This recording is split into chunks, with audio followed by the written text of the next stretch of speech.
Wali Kota Ambon bersama keluarga lakukan tradisi saling kunjung saat Natal.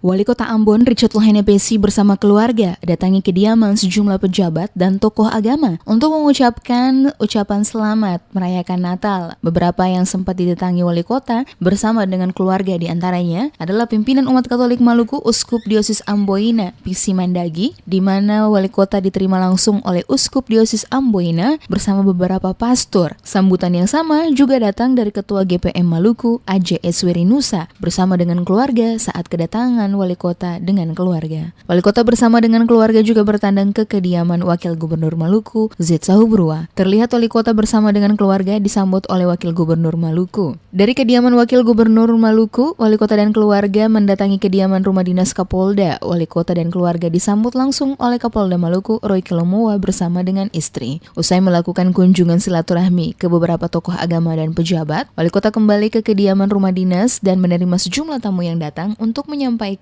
ucapan selamat Natal. Terlihat para tamu yang datang diantaranya adalah Gubernur Maluku Syed Assagaf bersama istri dan beberapa kepala SKPD yang juga turut hadir untuk menyampaikan ucapan selamat Natal. Wali Kota juga menerima kedatangan Wakil Wali Kota Ambon yakni Syarif Hadler bersama dengan istri. Di antara para tamu lainnya juga terdapat petinggi dari TNI di jajaran Kodam 16 Patimura termasuk Kapolres Pulau Ambon. Hadir pula Sekretaris Kota Ambon Agila Tuheru di kediaman Wali Kota Ambon saat perayaan Natal berlangsung pada Selasa kemarin, termasuk beberapa tamu lainnya untuk menyampaikan ucapan selamat Natal kepada Wali Kota bersama dengan keluarga.